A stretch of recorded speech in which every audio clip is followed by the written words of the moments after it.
Hi, I'm Pam, and this is my monthly update video letting you know everything that I was up to in the month of April. So starting out with some updates, I was on my friend Michelle's podcast called Petey's Power Hour. I did post in the community tab about this, but if you missed that, Petey's Power Hour podcast is a great podcast all about different types of alcohol and occasionally non-alcoholic beverages where she has a guest on and they taste some particular cocktail or liquor or wine, learn some history of it, and just have a good time. And this is the third time I've been on the show, and we talked about my favorite wine, which is Barolo from Italy, and it was a good time. We talked about video games more than we usually do when we get together to drink wine, and yeah, it was just fun, learned some things, tasted some good wine, and if you want to check that out, you can listen to it on any podcast app, or there is a video version, which I will link to in the description. The other thing is that after a 2-year hiatus, the Barrie Game Exchange came back, and the Barrie Game Exchange is, I believe, the biggest retro game swap in Ontario. It used to happen, I think, twice a year, and I was a regular attendee, so I was very excited when it came back this April. It's exciting for a few reasons. The first is that it means I get to see a whole bunch of people that I haven't seen in a long time. You know, friends always go there. It's always like sort of the same kind of people. So it was nice getting to chat and catch up with everyone, some of my favorite store owners as well. And the game hunting part was like, I did get some pickups, which I'll show you, but it wasn't so much about that since I'm not really looking for things, but it was nice to be able to, see what's out there. And then the most exciting part was going to Hot Stacks, which is this great family restaurant like 20 minutes south of Barrie. And every time I go to the Barrie Game Exchange, I stop there, get a big breakfast with pancakes and hash browns and eggs and sausage, and it's still delicious. Great diner coffee. And I was super excited to be able to go there. I went up with my friends Miles and Catherine, and we had a good time. Miles actually made a brief video, sort of just showcasing the event, taking a look at the tables and sort of how it's set up. Yeah, I did a little interview with him for that, as well as another friend. And yeah, it was a good time, and I will link to that video as well if you want to check it out. Other than that, nothing too eventful. My streaming came to a little... There was a little interruption in my streaming schedule. My internet decided it just wasn't going to behave well at all. So it took 2 visits from a Rogers technician, and I tried streaming last week after like 2 weeks completely off, and it seemed to be fixed. So knock on wood that continues. For upcoming streams, I know I usually do Thursdays and Sundays. I often have plans on Thursdays and Sundays for the next little while, so my schedule might be a little bit all over the place, but I should be back to streaming semi-regularly from now on. Okay, now let's move on to pickups, and I have a few things this month. I'll start with the stuff I got at the Barrie Game Exchange. One thing that actually was on my list that I've been looking for a while is the Mass Effect 1 Collector's Edition. This comes in a little tin case. It has the discs. I think there's a soundtrack disc in here, possibly. Oh no, bonus content disc. Not sure what that is. It's got the manual. It's got a little art book in it, as well as a few other little things. I had such a problem finding this. Like, there was one point where I was actively looking for this every time I went out, and I would see the collector's edition for 2 and 3 all the time. I already had those, but never this. I found this one on my friend Kevin's table, which was very lucky for me. So picked this up, finally managed to cross this one off my wanted list. The next couple things are some PS1 games. I got Ian Livingstone's Death Trap Dungeon, and this game was remade not too long ago. I'm pretty sure I talked about it at some point, and it was made as like an FMV D&D game. It has, oh god, what's his name? Eddie Marsan, I think that's his name, and he's sort of the narrator talking you through this dungeon, and then you do combat and make decisions and have to roll and stuff. And it was a really cool game. Now this one is more of a 3D maze-like game. I honestly don't know how much I'm gonna like this, but I recognize the name and I wanted to check it out. The other PS1 game I got, which is something people have been requesting me to review for a while, and that is Legacy of Kain Soul Reaver. I know I love my vampire games, but also I know I don't love early 3D games. So there's a good possibility that when I actually stick this in my PlayStation and pick up the controller, I'm gonna nope out of it very fast. But in case that doesn't happen, I will check out Soul Reaver Legacy of Kain. And lastly, I took a certain amount of cash out for the show and I still had some left at the end. So I just went up to my favorite store, Retro Game Bros, and said like, what will you give me for this much money? And I was looking at the PS2 JRPGs and I was recommended Ring of Red, which is a Konami mech-based strategic, like tactical RPG kind of game. So it looks pretty cool. I've heard mixed reviews from other people, but yeah, I like the look of it. I like my mechs, I like strategic combat, so looking forward to checking this one out as well. Then something that I've been looking forward to being released in physical edition for quite a while is Paradise Killer on Switch. I feel like I've talked about this a bunch on what to play on Game Pass, on what I played, because I just replayed it last month. But One Print Games did a physical edition of Paradise Killer, which is this game I absolutely love. And it comes with a nice little paper guide, which goes over just sort of like the different characters in the game and things, just nice little physical goodies. It also comes with a keychain of Lady Love Dies. Let me see if I can get that without so much glare. And also just this authenticity card, which is kind of cool. So yeah, I've been waiting for this to be released for a while, so I was right on there to order it as soon as it came out. And the last thing is a vinyl that I've had on my list for a while. I've been watching a copy on Amazon, and it finally dropped to like just over $100 to Canadian with shipping. And it is the Bloodstained Ritual of the Night vinyl set. This is 4 vinyl. It's great. I love Bloodstained, the actual game, and I really love the soundtrack. It's by Michiru Yamane, I'm pretty sure, the same person who did the Symphony of the Night soundtrack. So it's got this nice little insert here, just with some pictures and some information, some beautiful artwork. And then it's got the 4 discs, which are all very nice and all have a different character from the game on the front of them. So I was so happy that the price dropped so much on this.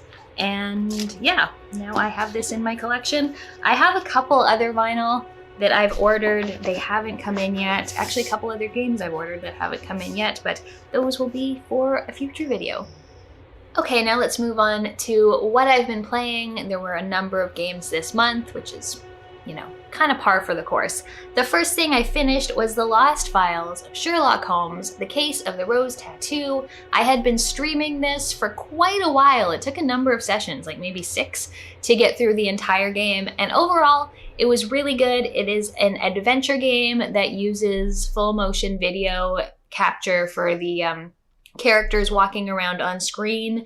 And I think it's from 1995, 96, somewhere around there. This was a request from a viewer and patron, and overall, I really liked it. It starts out a little bit slow because there's sort of an intro to the game where you're playing as Watson, who just doesn't have as many things to look at, doesn't have as many things to do. But once the story sort of opens up and you start to play as Sherlock, and you're going around to all of these different locations in London, talking to various people, finding clues, doing deductions. It's actually really good. For the most part, all of the voice acting and the writing was great. In fact, playing this game increased my vocabulary because there were so many words used in it that you just don't hear on an everyday basis. So that was kind of a nice little educational part of it. But yeah, it was a cool story. I did find myself a little lost in the story sometimes, and you really had to make sure you were examining everything very thoroughly, or else you wouldn't be able to ask about it at a later time to sort of push the story forward. So there were a couple places where I got a little bit stuck, but eventually got through it. Also helped to have hints from the chat. Now I did unfortunately have a place where the game sort of soft locked on me, where, I don't know, I guess I had done things out of order and something that needed to happen didn't trigger. So that was quite annoying. Luckily I had been saving often, so I was able to go back not too far and sort of fix it. It's actually, the game goes by quite fast when you're just clicking through the dialogue, so thankfully it wasn't too much repetition. But overall, really fun game, really liked how it was put together, and yeah. Another one I played through was Who Pressed Mute on Uncle Marcus. This is another one that I started out on stream, and this is an FMV game. Again, this one's by Wales Interactive, and you play a young woman who is calling into her family's regular quiz night, and her family all sucks. They're all terrible people. But before this trivia starts, her Uncle Marcus calls and tells her, someone in the family has poisoned me. I'm going to die unless we find out what poison it was. You have to go and question everyone during this trivia. So it's a cool setup, and it's all sort of like done over Zoom, which I'm pretty sure was the most convenient way for the makers to make this game during COVID. But it was an interesting setup. I do have some of the same problems I usually have with Wales Interactive games, and that is just in the repetition that you need to do. I'm pretty sure it's impossible to complete the game, like to succeed, to find out who the killer is on your first go. So you have to do this multiple times, because each round you sort of pick someone to play with, and then you can question them, or how you react to answering the quiz questions changes things. So you play through a number of times, and eventually you can start skipping things you've already seen, but there are some scenes that it just will never let you skip, no matter how many times you've seen them, and that always kind of frustrates me. But overall, it was interesting. I thought the acting and everything was well done. It was just a good concept for a game, and yeah, it was a decent one. And next, let's get comfortable for this one. I finally finished Elden Ring. I kind of feel like I should have taken some notes so that this doesn't end up just being a huge, long, rambly mess of thoughts on the game. But that's probably what you're gonna get. This might take a while. So I played through Elden Ring. I wasn't planning to play it at all, but all my friends were playing it, talking about it in Discord, and I was just feeling really left out, so I decided to grab it.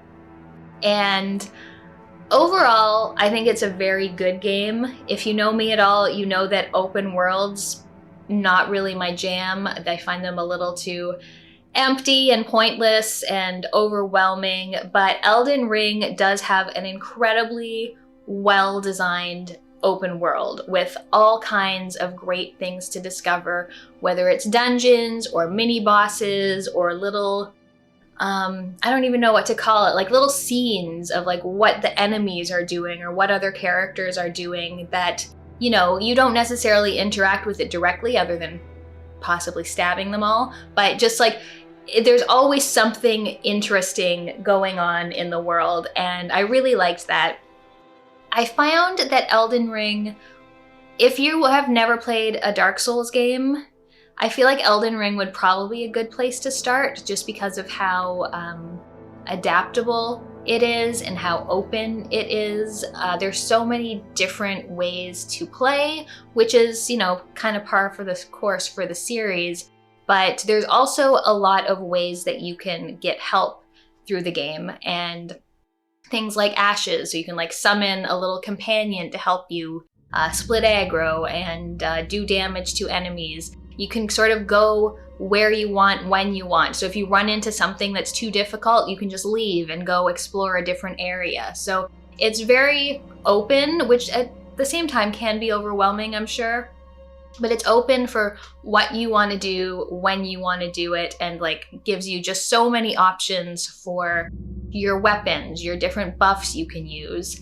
And yeah, I found that I still sort of unsurprisingly enjoyed those big legacy dungeons more. One of the things I like most about the Souls games is the world design and the secrets and the shortcuts. And while Elden Ring definitely has tons of secrets, it doesn't have that like winding sort of like castle design where you have a locked door and then you're trying to get to the next bonfire so that you can be safe, and then finally you find a shortcut that makes it easier to do the run back, and it's so ingratiating.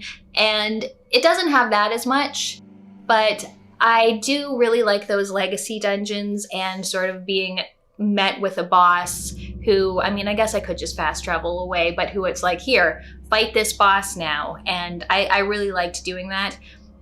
At the beginning of the game, I did, since I wasn't really into the open world, I did sort of make a beeline right to the first major boss, which probably made it a little more difficult than it needed to be. I also was bit in the butt a number of times by my not reading descriptions. I missed the summoning bell that you could summon ashes with, as well as a few other things in the game. But just the game is so beautiful. The boss designs, the world designs, just all the different environments you're going to be going through, whether it's a gross poison swamp or these huge rolling hills or a snowfield or just like really, really nice areas, forests.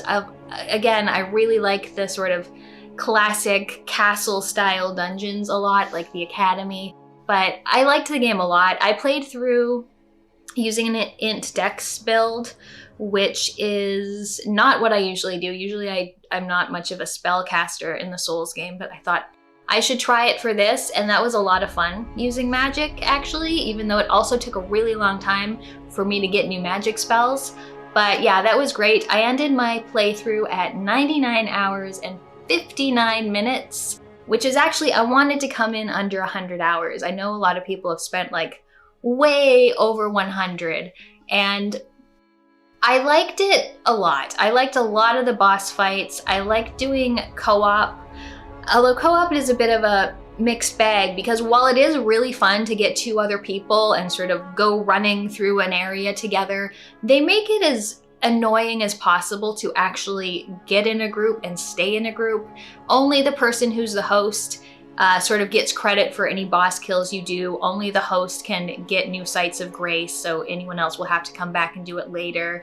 Also, if anyone dies, they sort of like fall out of the group and have to be resummoned again. It's just not the most convenient multiplayer, but once you actually have everyone in there, it is quite a lot of fun, especially to work on bosses with some friends. Yeah, so I really liked Elden Ring. It's just so beautiful, and as I said, the world is just so full of things going on. I mean, there's so much stuff that I missed, like certain NPC quests where I'd sort of fall off in the middle of it because it's not super clear where to go, but at the same time, I so appreciate not having a map that's just full of little quest markers and fetch quests and things to do. It's more just like, go out and explore. If you miss things, oh well, and you just kind of have to get into that mindset, or use a guide if that's what you're into. But gorgeous game, so many really nice locations and really cool fights. Of course, I have complaints. I don't particularly like the crafting. As soon as I started and like every 5 feet there was some kind of flower or thing to pick up, I found that pretty annoying, because you can't not pick it up because it's there, but at the same time, like, I don't want to be farming materials for crafting. So a lot of the time, like, there was like 2 or 3 things I crafted regularly, and the rest of the stuff I kind of ignored in terms of items and buffs that you could use. Yeah, so I just found that was a little, I don't know, it didn't add anything for me. Also, while there's so many great dungeons and boss fights, there's also a bunch of just these like little catacombs you go into, and they're not terribly different. They've got the same kind of enemies, and they even start repeating the bosses that you find at the end. And I found those took away from the game more than they added. In the first few large zones, I went through and I killed every single boss that I could find. And then as bosses, especially in those little dungeons, started repeating themselves, I found myself really losing interest. And as those dungeons just seemed to have the same sort of layout, the same sort of tricks, I wasn't that interested. So as I went through, I definitely became less and less thorough about all of the exploring I was doing, because it wasn't that rewarding to see sort of the exact same things you had fought before, except maybe there's 2 of them this time, or maybe they've got a little bit more health. So I did find the game overstayed its welcome. As I said, it was 100 hours, which is probably on the lower side for game completions. I'd say after the fire giant fight, I was really ready for it to be over. Like the next couple areas after that, I was like, okay, let's get this rolling. And unfortunately, I thought that the final boss of the game was one of the worst bosses in all of the Souls series. So that also kind of put a damper on things right at the very end of the game. I had been planning on, after I finished, to go back and clean up some bosses and go do some things that I hadn't found yet. But once I beat that boss, I was kind of like, no, I think I'm done, and I haven't turned it on since. So excellent game, a little too big, a little too much content, but overall a really good time. I might play it again, I don't know, in 5 years, but I have no desire to like new game plus it or go back, because there's just so much of it and I spent so much time with it. I feel like it's time to move on to something new, which is Dark Souls 2. Another game I played through is called Buddy Simulator 1984, and this is a game that came out last year. I believe it's PC only. I started it on stream. Unfortunately, it was while my internet was being shitty, so it was a lot of disconnecting and reconnecting, but the first bit of it I played on stream was a lot of fun. You basically find this old computer. It's one of sort of those fourth wall breaking games, and you start playing the games on it, and at first it's just like simple, like tic-tac-toe, hangman, but then the computer starts talking to you and it like wants to be your friend and wants to know what you're into, and it builds a new game for you, and it starts out as a text-based game.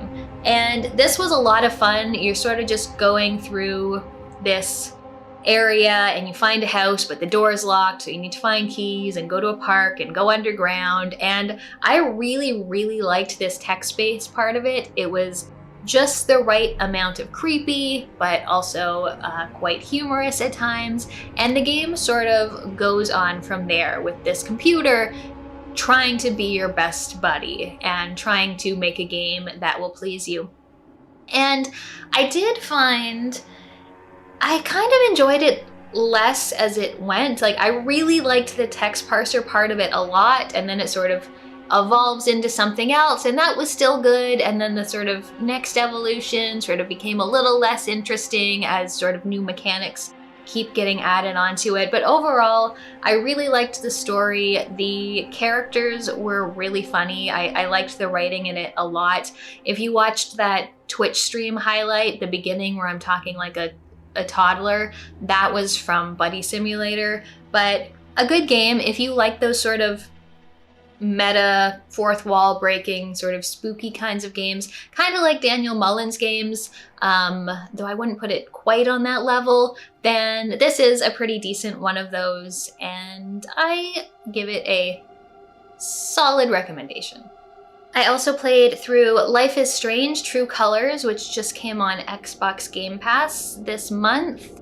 I hadn't played Life is Strange 2. Well, I started Life is Strange 2, and it was just a little too much, too fast for me, so I didn't get past chapter 1 in that one.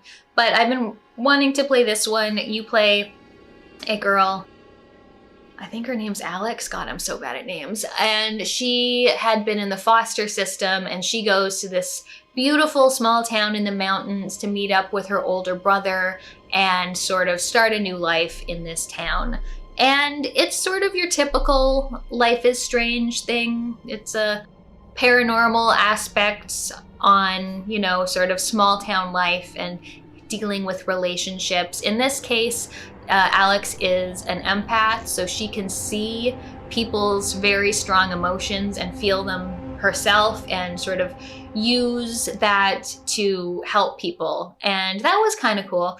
I found that I really liked chapter 1 of the game, and as it went on, it was just sort of okay for me. It wasn't the most interesting story, or the story was interesting, but like the tone wasn't quite meeting where the story would be. I don't want to like give away any spoilers, but I just thought it was, I don't know, there was something about the tone that seemed a little bit off to me. But I also am a little bit bored of that kind of style of game and have been for a while, and it's very much that Life is Strange / Telltale style of just like walk around, look at things, make some decisions, and I got a good ending on it, but overall I thought it was just okay. Another game that was recently added to Game Pass is called Kraken Academy, and this is a time-looping adventure visual novel-ish. You play a kid who goes to this new academy for school along with his sister, and the academy is broken up into like houses. So there's like the art students and the sports students and the drama students and one other group of students who I don't remember right now. But you find out that there is a Kraken at this school, and he makes you his disciple, and he says that you need to save the spirits from all these houses or else bad things are going to happen, and he gives you something that will let you rewind time. So you're basically going through and talking to each student, and some of them need help, and it's all on a timeline. So like you start out on Tuesday, and sometimes you'll talk to someone and they're like, okay, well meet me Wednesday night in order to do this. But sometimes multiple things will be happening Wednesday night, so you have to choose which path you want to go on, and then you can like rewind time and do it all over again. And I thought this one was okay as well. You spend a lot of time just running around and talking to people.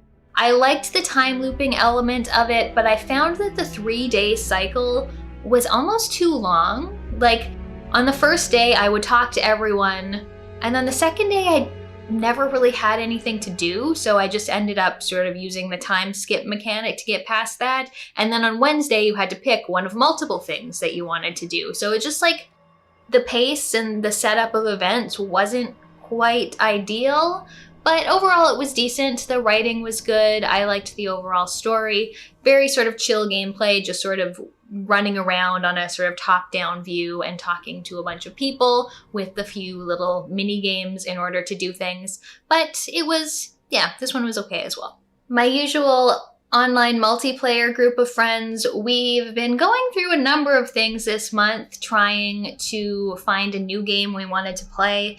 We tried playing Embr, which is like a firefighting simulator game, and we gave up on that one pretty quickly. You're just going through houses, putting out fires, rescuing the inhabitants of these houses, but the controls are really loosey-goosey. The sensitivity on the moving is so high. Even putting it down to the minimum, it was still too high, the sensitivity, so it wasn't fun to control. And just the layout of all the places you're extinguishing these fires wasn't fun. They're full of like electricity, and as soon as you hit the electricity with your water, just like the whole place lights up. It wasn't a very enjoyable time, so we quit that one after only one play session. We also tried Monster Hunter World, which I heard had decent multiplayer, but it actually has very bad multiplayer. It's just a pain in the ass to get into a group with people. You can't see the people in your group while you're in the hub until you're out in the world. And the game overall to me just was like too much, too many weapons, too much crafting, too many options. Like it wasn't the kind of game I wanted to play. And with the multiplayer, complications, wasn't something anyone really wanted to do, so that one also got abandoned pretty quick. The next one we tried was Scott Pilgrim versus the World, the game.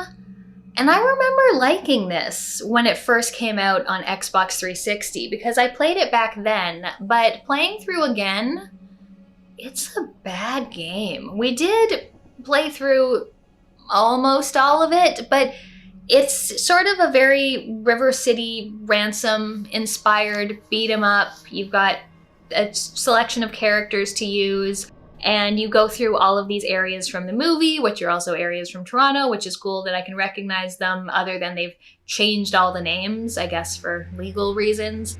And it starts out decent. Like, the difficulty is all right. It's a good time. There's lots of like shops to go in where you can buy little power-ups or food to give you more health.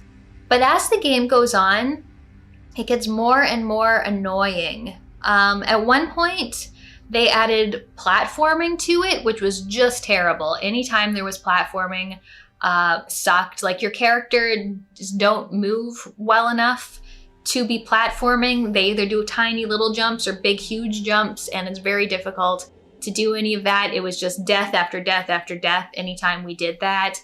It was very easy to mix the characters up because they all kind of look alike. So often I'd think I was doing something and then I realized, oh no, that's Michelle. I'm over here in this corner. So that was annoying. It got to a point where enemies would just like come waves upon waves. You'd be on this one screen, not able to move, while just enemies just kept coming rather than like the usual beat 'em up thing of sort of, you know, making steady progress through a level.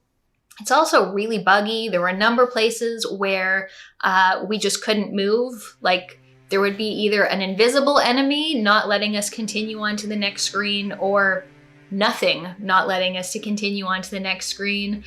Things would glitch, the music would drop out. So while we liked it in the first half or so, the second half of the game was just really, really annoying. We got to the final boss, it glitched out on us, and then we're like, okay, well, we'll just call that a day.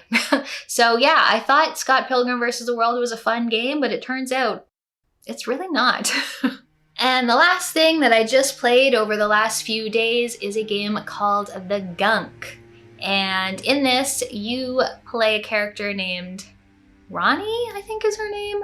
And her gal pal on a spaceship, they're out looking for materials and things, sort of basically, you know, not pirates, but, you know, spacefarers looking for things to make money and, you know, keep their ship in business. And they land on this planet because of this weird signal, and you find that it's all covered in this gunk. So a lot of the game is just going around with your little Hoover arm gun and vacuuming up gunk or vacuuming up various resources that you can use to sort of like get power-ups and new equipment and things. And overall, I liked this game. The sort of chatter as you are walking around, you know, exploring, and then your friends back at the ship sort of talking to you about what's going on was really nice. The gameplay, it's sort of on the relaxed side, just some, you know, fairly simple puzzles of like picking up a plant and throwing it in this goo, and then the plant grows and you can use it to jump off things. Just that kind of puzzle. Occasionally it was a little slow. Like when it came to vacuuming up the gunk, you spent a lot of time doing it, and it took a while to do it all. So there were some points where it was like, okay, come on, get on with it. But overall, I liked the progression through the game. It was a fairly short one. I think I finished it in around 4 hours. So, you know, nothing that blew my mind, but at the same time, a pretty enjoyable short experience. So that's it. Those are all my updates for April. Leave me a comment. Let me know if you've been playing anything interesting that you want to recommend, if you've got any cool pickups, or anything else you want to tell me. Thanks so much for watching. I'll see you next time. If you want to see more, check out one of my other videos here. I have a Patreon if you want to support the channel. Thanks for watching, and I'll see you next time.